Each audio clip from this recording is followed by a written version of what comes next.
You liked it.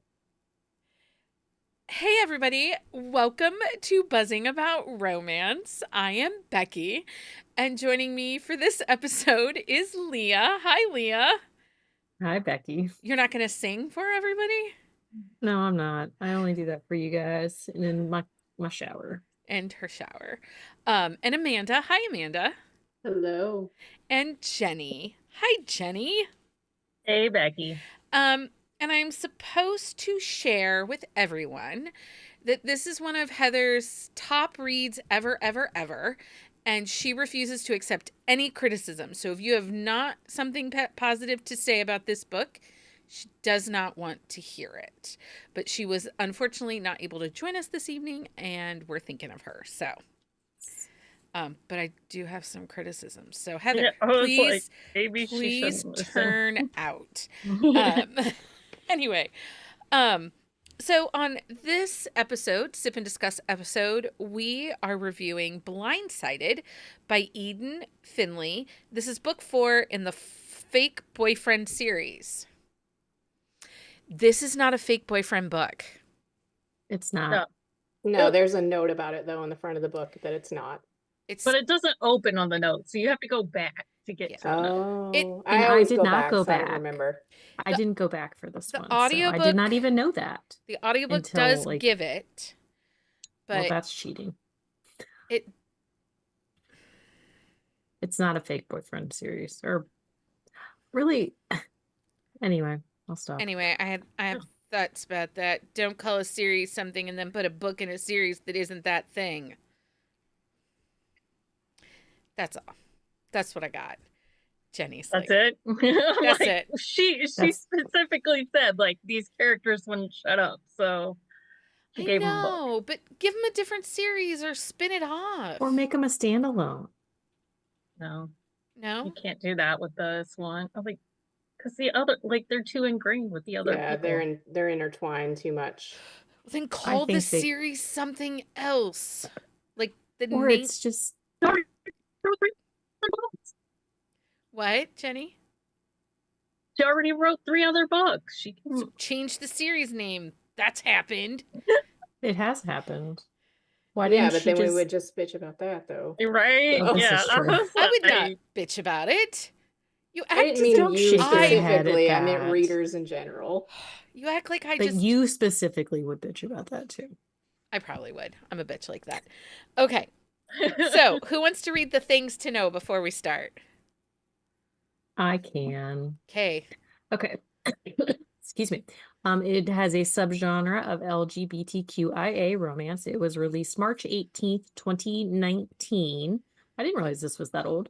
The tropes are sports romance, football specifically, friends to lovers, second chance-ish, secret romance, pining, slow burn. The series name is the Fake Boyfriend series. As you know, we all are upset about that.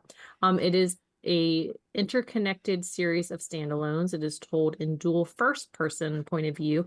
The put out percentage is 34% over the phone and 50% face to face. But we have to preface that because that over the phone one needs commented on. There is a third act breakup, and the audio narrators, if you do the audiobook, is Alexander Kendisi and Iggy Toma. I don't know how to say that first guy's last name. I'm sorry. And it is available in Kindle Unlimited, and the audio is in Hoopla. Yeah, Tantor is the producer, publisher on the audiobook, so likely it's available in any play. It's probably available on Kobo, Spotify, Amazon Music. Tantor is really good about wide distribution on their audiobooks. Am I the only one that listened to the audio? Did anybody else do the audio? I listened to like one chapter and I didn't like the narrator, so yes. Oh, Heather's in the chat tonight. She is. Oh, it's not on Kobo. It's not on Kobo.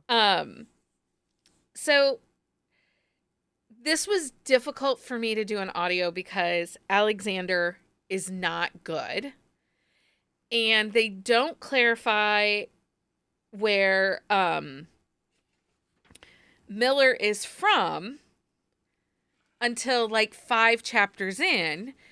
And in the beginning, he has a weird accent. Oh, And you're really? like, where is he Italian? Is he what is he?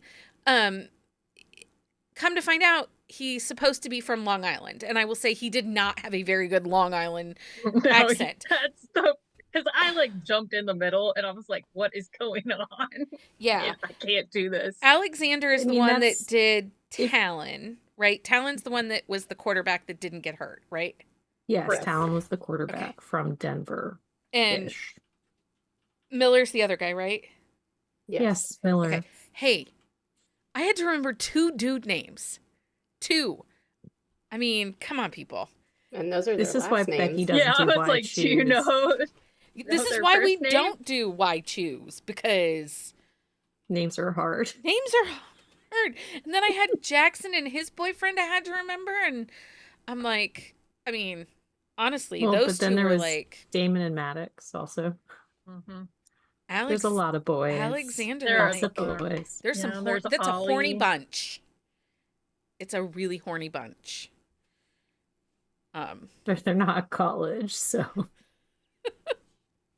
Right, but it's not college. So, like, why are you that horny? Only people in college are horny. Which Just to was not clarify, the point of Becky my made a- comment yesterday. Becky made a comment earlier today on our Discord It was yesterday. where recently about the book. They were very horny in a book, but it was okay because they were in college. I didn't I was- say And it was Jenni, okay. of course, called I her just out said, on it. but it is there. I said, but they're in college, and I wasn't trying to justify the horniness. I just didn't know if Jen Ellen read New Adult College because some people don't like it. That's true.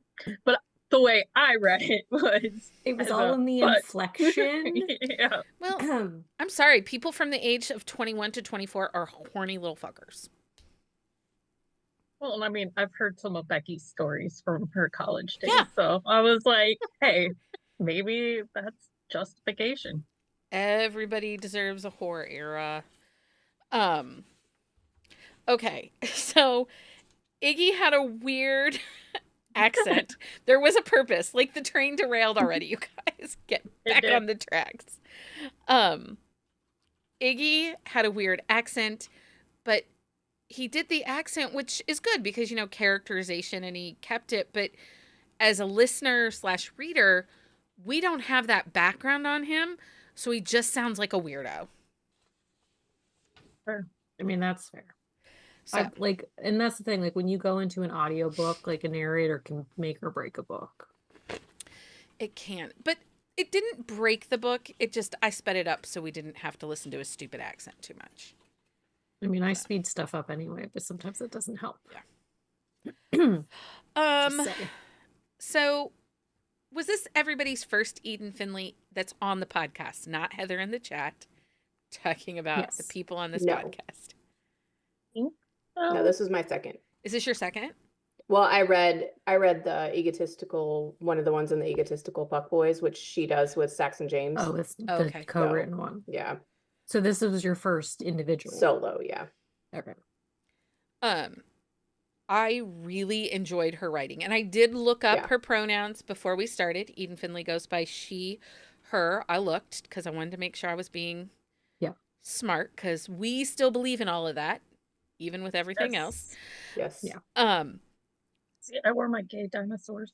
I do love a gay dinosaur. Go you. Mhm. I really enjoyed her writing style. I Mhm. really enjoyed it. I would say I'm a fan of her writing style. Her pacing was really good in this book. Yeah. The emotion that she created in the characters was really raw and gritty too, which I enjoyed a lot. Was I going to say something else? I was going to say something. I don't know. Oh, I wanted to mention, because, you know, we're backing the train up a minute. In previous Trope Talk type episodes, I would have put like LGBTQIA or queer romance as listing as a trope just because of how we categorize things. But I wanted to make sure that we note that this is really a subgenre and not a trope. Sexuality is not a trope. But we could have put bi awakening, which I do think is a little bit of a trope. Yeah. I think that's fair. And so I just wanted to mention the difference of why we're doing that now. Because it feels more authentic, more appropriate, and also, you know, you can choose to be someone's friend. You don't really choose to be queer. Yeah. So, okay, I'm now down off my little pedestal of Off your lecturing soapbox. people today. What? I said you're off your soapbox. I am. I just have a lot. There's a lot of feelings. This book I had a lot of feelings in this book. Yeah. So, anyway, what do we want to talk about this book? Because I have thoughts, but does somebody want to kick us off? Okay. I can go Go. if you want me to. Yeah, Okay. go. You kick All right. us off.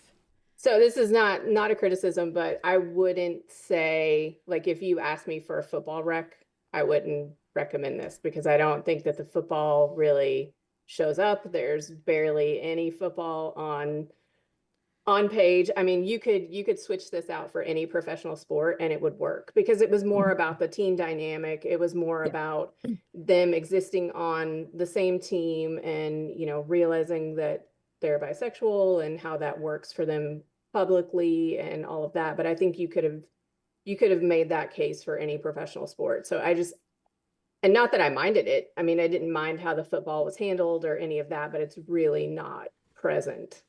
Well, and honestly, a good chunk of it was like they weren't playing at all. Yeah. Like it was during like the summer and like the spring, summer, and recovery time. Yeah, and I Yeah. don't mean that in a bad way. I think it works Yeah. that you could have taken that and put it in any sport because it was Mhm. really about their relationship. Okay, can we talk about the bi awakening piece of it a little bit? So, one of the things that I kind of struggled with was, and it's funny to me that this is like one of Heather's like will accept no criticism reads, because there's a whole lack of communication in this book. Yeah. And the miscommunication in this book and the fact that, you know, they can only be gay when there's a woman together. Like, do you know what I mean? Like, we can only sleep together when there's a woman. And they talk about all the kinky stuff they did, and it just lacked. But there was no touching. Right. Yeah. Yeah. And I had this thought multiple times when I was reading it, like heterosexual relationships are just like the default. Yeah. Like, Mm-hmm. Yeah. I don't know, like as a queer person, like you just assume you're heterosexual until you're like, not everybody has these same thoughts. I just felt like there was never an authentic conversation about sexuality and feelings between the two of them. I just always feel like it was talked around or internalized, never to the other person. Yeah, because we get Miller's side like very much, Well, but it's all internal. Yeah. Well, but they'll talk about it with other people though too. Yeah. Like they have conversations with other people about it, and like because Talon talked to Jackson about it, and like Miller talked to his mom about it, which was great that I think that they had that. And like Talon talked to his brother about it, but he didn't like Talon and Miller do not really talk about it. Yeah. Yeah, and I think part of that too was because they weren't together for a portion of it. I think that whole, you know, him still playing while Miller was hurt and back in Long Island. So I think that created like a weird situation for them to have like a genuine conversation.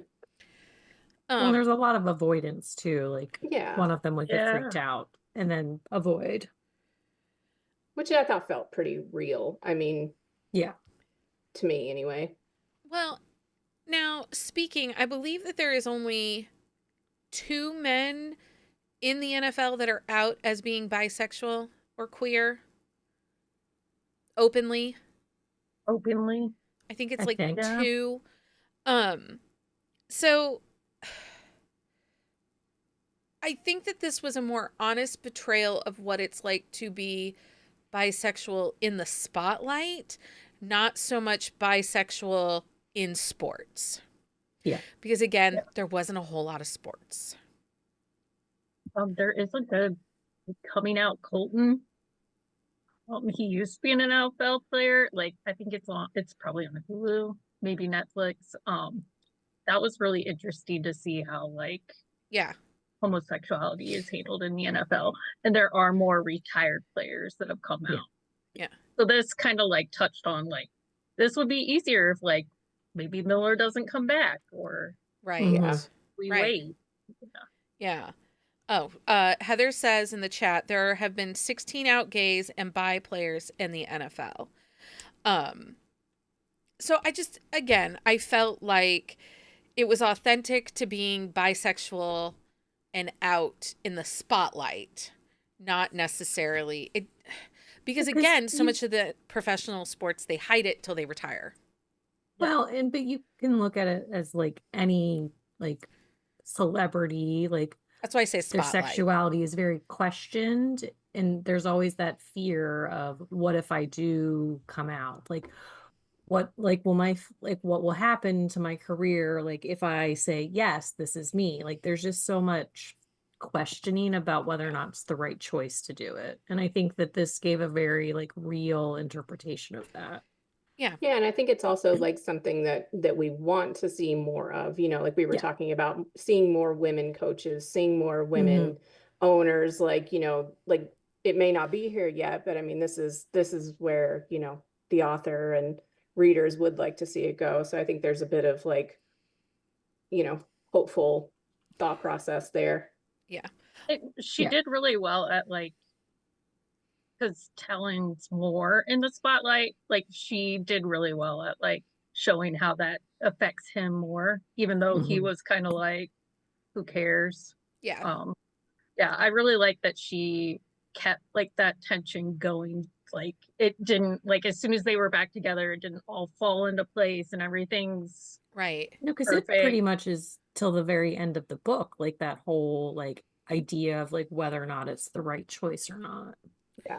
Well, and you can see, and I didn't read the previous books. I went into this one in the middle of the series. Mm.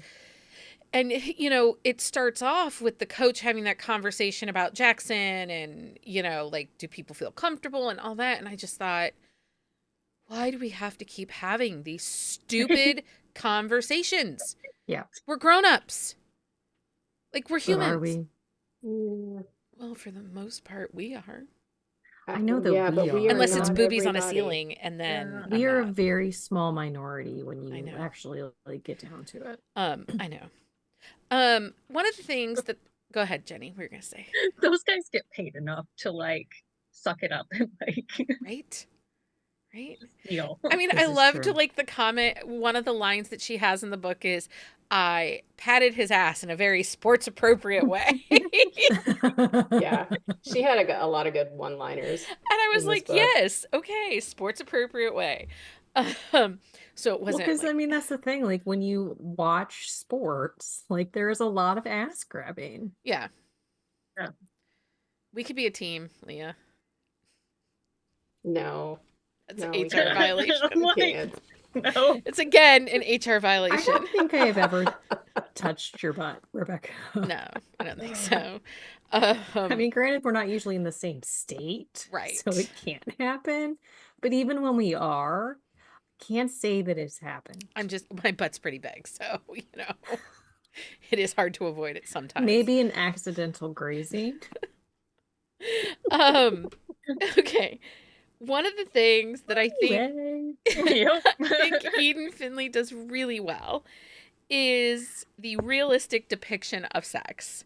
Sometimes Yeah. we get, so one of my big complaints of like Lauren Blakely's male romances is they read like very masculine, feminine gay men because like it's just really soft and it's really sweet. And we don't always get a lot of prep. Yeah. This book gave us that. Which does exist, but sometimes we want more. Well, and the other thing that she does is like, Yeah, Stacy says all the lube. yes, lube, but also how messy it is Yeah. after, Mhm. like It's sometimes, like I don't want to lay in the wet spot. Yeah. right? Yeah. Like you And know, that's the it's thing, like the wet sticky. spot still exists. Yeah. Well, and it's sticky. And you had sticky times 2. Anyway. Oh no, we've gone far off now. No, Okay. I just was thinking of the girl child and her sticky. Sticky. It's probably And why. then I was like, oh It's no. probably the reason that she doesn't like men either. I mean, that's fair. There you go. um, Hmm. so yes, I felt like the foreplay, the prep, the after, all of that was really, really well done. And I can see why, if you follow any of the book influencers that are gay themselves, Mhm. that recommend other male romances, Eden Finley is always high up on that list. Yeah. Like, it doesn't feel infanticized. It doesn't feel like it is being treated as I lost the word. Anyway, Fetish. Feminine. fetished. Or There's the word fetish. fetished. You know, because male romances can be a fetish for Mhm. straight women, and oftentimes Eden Finley is recommended by other gay men and Yeah. not necessarily women. So, and I think that it comes down to that grittiness. They really don't talk about their feelings very well. I mean, but No, but it's it very tracks for real their though. age. Yeah. Yeah. Yeah, Right. it does. But it's also like it's two guys who are not like really emotionally like fleshed out in like their lives. And so it makes sense that they don't talk about their feelings. I think if the characters were written differently from the get-go, the fact that they didn't talk about their feelings would feel unrealistic with it. But like it made sense. Yeah. Yeah. There's a definite grounding to this story. Mm-hmm. You know, and I don't love friends to lovers. I was wondering when that was Yeah. gonna I was come up. waiting on that. But what did you think about this one? I think because they were apart and given what their lived experience was of being athletes, the pining, the yearning, the distance make sense. But again, these people were not great at communicating. There were a lot of times like I was like, what the hell, people? Just have a conversation. And I'm not typically that person.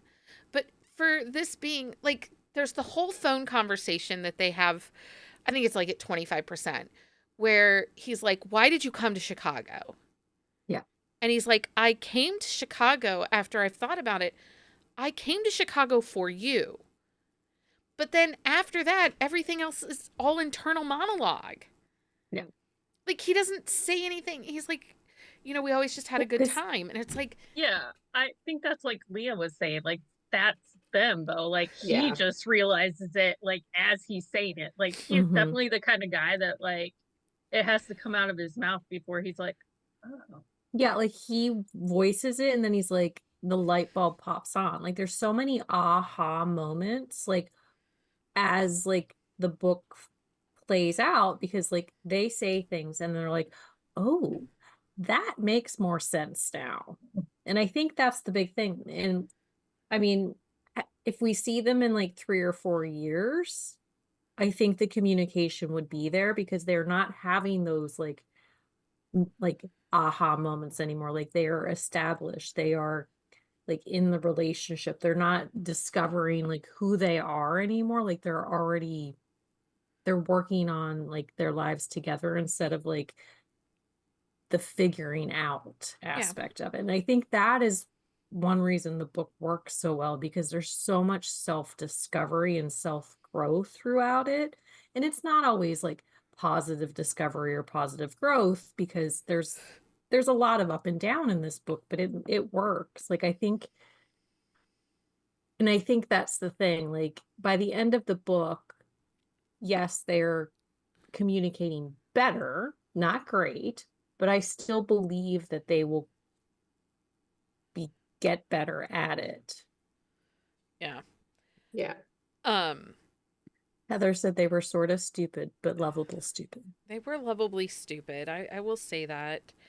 Well, and Talon's like used to getting everything he wants, right? So he makes the Yeah. decision they're going to be together. Like Miller's on board, like he doesn't see like any obstacles in his way. Why Miller's like, whoa, dude, like I've had a little more time to think about this. And Okay, so the cold feet moment that happens at the end that causes the third act breakup, it did feel a little out of character though.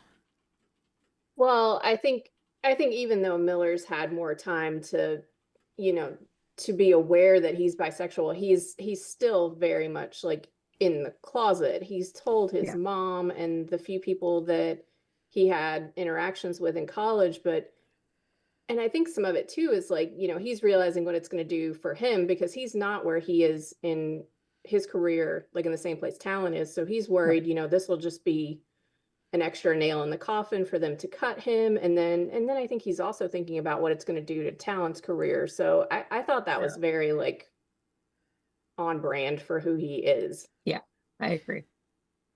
Okay, I disagree. Well, and this was the quote that it kind of stuck out. It's something Miller said to Town. He said, everything comes easy to you. You never had to fight for anything. And I think that is one of those things. Like Miller, like recognized, like Talon had this natural talent that he didn't have to work for a lot of things. And Miller, like, was thinking, if this happens, what is going to happen? Like, he's gonna have to fight for stuff. And so he's like, is it worth it to make him fight for it? Yeah. I mean, I guess if you look at it in those terms, it kind of feels a little bit like a class difference styled romance because 100%. He's at the high Talon or Talon's at the height of his game, starting quarterback, sought after, big contracts, and Miller's still on the practice squad. Yeah. And he hasn't gotten out of the practice squad. Well, he was starting until he got hurt, but then now that he's hurt, he's, back to square one, basically.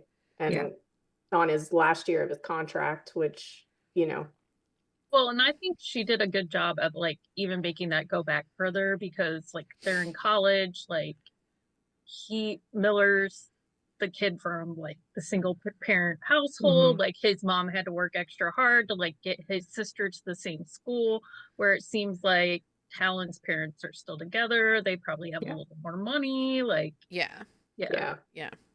Again, it's the easy, like it's easy for him. Like it wasn't easy for Miller's mom. Like his sister, like and his niece live with them. Like even in adulthood for the Millers, like it's not easy. No. Which what NFL player goes back to live with their parents? Like why they're injured? Well, he was hurt, so. But he had been on the practice squad for a while. Like he didn't have the big dynamic. Yeah, he didn't have a big contract. He was making like league minimum. His character reminded me a lot. He's not making like very much money at all. Like I get that, but oh man. Do you ever watch Allie and Isaac on TikTok? Like, I love them.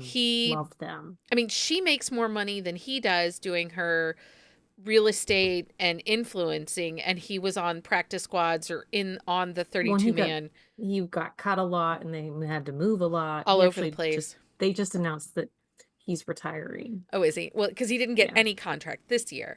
Well, he didn't get a contract, but so he's retiring. So he's just gonna be a stay-at-home dad. Hang out with the baby. But I'm just like, she made more money, and people were constantly like, "Oh, you're just with him for his money." But that's kind of where I felt like it made sense to me that Miller went home to Long Island to his mom. Yeah. Oh, I get why he did it, but like, but at the same time, you're like, dude, you're in the NFL and you're going home with your mommy. Right. And then, I mean, as soon as Talon's in town, he's like, oh, well, My bag's just gonna stay over here. Yeah. Okay, the only other thing that I wanted to talk about a little bit is the the bi awakening. I did not mind the bi awakening in this book. It felt authentic. It felt kind of like you said, default is hetero. You know, this was a slow, more movement to, the realization of bisexuality, and then, fully, this is my person. Sometimes bi awakenings just feel like a plot device so that the author can write male. This one didn't feel like that. Like, it felt on brand for the characters.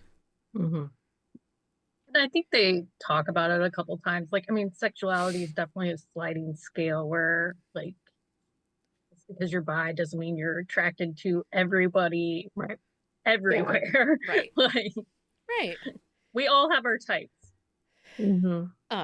But I'm just, that was the only thing I wanted, because that is something that I've criticized previously, is that bi awakening,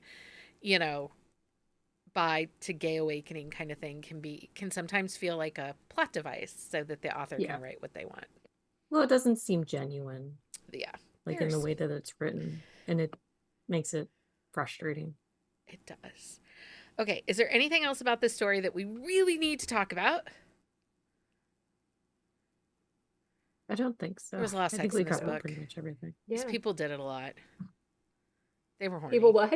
People did it a lot. Oh, it took me a second. Sorry. There was a lot of sticky. There was a lot of sticky. They had a lot of phone sex though too, because like because like we said, at 34%, like they have phone sex, and they don't actually they aren't together in person for a little while because he's 50% finishing up the season. Yeah. So. Yeah, and he got hurt week 2, that they don't talk on the phone till week 5. So it was they make it all the way to Super Bowl. So anyway, there was a lot of horniness in this book. That's what I'm gonna say.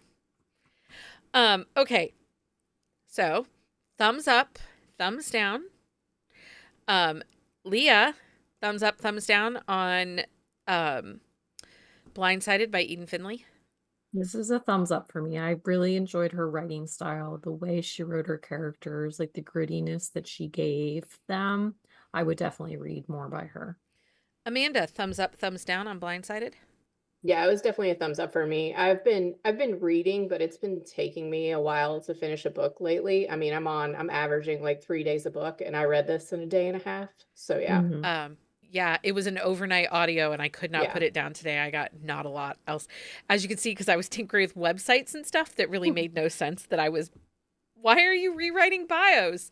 I don't know, because I needed to listen to the audiobook and not do anything else. Yeah. Jenni, thumbs up, thumbs down. Thumbs up. I actually went back to Jackson's book and started it, even though I'm supposed to be reading another book, but fair. I think Jackson's book will be in her. I'll probably go back and read his too. This was go ahead. He has a fake relationship. He does. He does. Yes. And they go on a cruise. Ooh. Yeah. I do like a good Not cruise. that I would ever do that, but I do like to read about them. I like to read about them, but I will never go on one. No. Norovirus is very scary for me. Yeah. This was a thumbs up for me. Also, I really did enjoy this story. I liked the grittiness. I liked the pacing of this book was fast. And I don't know if it's because they were just so horny that it just kept things moving. No, it's the way she wrote it. I think had she not written it the way that she did, the pacing would have suffered. Okay, so if people like this book, what other books should they try? Does anybody have any titles? I only have 2, so what do you have? I can say mine and you guys can go nuts. I would say the Egotistical Puckboy, which is book 1 in the Puckboy series by Eden Finley and Saxon James. That's a really good book. They're teammates. I liked that one a lot. That was the first one I read. Heather, recommended that one to me. I think that whole series would be really good. And then obviously if you like gritty male, anything Tal Bauer writes, I mean, those are my two big recs. That's it. Leah, what do you got? So there's a Lexi Blake book, but I cannot think of which one it is. And We'll it's come in her back to you. Masters of Mercenaries world, but there's By Awakening in it, and I think it's done really well. It is a throuple relationship, so it has that added element to it, but I couldn't tell you the Okay. name of it. Jenni, what do you Because got? there's about 10,000 of those. I mean, Lauren Blakely has the series with a whole bunch of us, and I will say some of them are better than others, but there are a few in there, and those read really fast and They more do. of a like mac and cheese reads. And then if you really want well done male Kelly Fox. Yeah. Um, Okay, so I have all over the place because Mm-hmm. if you know Becky, she's in her sapphic era Yeah, of she books is. right now. So Everyone I Kissed Since You Got Famous, it's that Friends to Lovers. I should have known that was coming. It's like right on the dock. Right? Yeah. Well, I can't get mine to load. Oh. Sorry. But she's going to recommend that Every any way time she can. can. Well, they were It's like Friends to Carrie Elks Lovers. and I everybody don't else. She's I just don't gonna have a Carrie put it in Elks there. this time, just No, I'm May Marvel. saying like it's becoming like your Carrie Elks stuff. It is. Listen, I really love that book. I really love that Yes, book. we know. And I get We to know. talk to those authors. We also know And I that. cannot wait. So Everyone I Kissed Since You Got Famous by May Marvel is a must read. That Somebody does really good at the spotlight issue. Well, that was just Yeah. it. Like it was sapphic. She's in the spotlight. It was kind of the pining, the mutual pining, the friends, going back to your hometown kind of vibes too, a little bit, and Yeah. how things work. So, Somebody to Love by Mariah Inkeman. It is, I think it is pansexual representation. She wants to have a baby, Mm-hmm. and it might be bisexual. She wants to have a baby, and they kind of have a baby pact, and they're friends to lovers. And Mariah does such a great job. And that's in her brewery series, so it's really good. The Fake Out by Danica Flynn. He is a bisexual hockey player. It's a little bit more of an instant connection. She's a tattoo artist, but very well done with being in the spotlight and being bisexual and what that looks like. Marshmallow Mountain by M.A. Wardell and A.J. Truman. Very good, realistic sexuality, and again, in the spotlight. Trapped in Love by Danica Flynn, that had it's bisexual, and a lot of pining. Yeah. But they're more There's enemies. a lot of mutual pining there. But they're enemies. They're not really friends. Hot and Heavy by Mary Carr. It's MMF.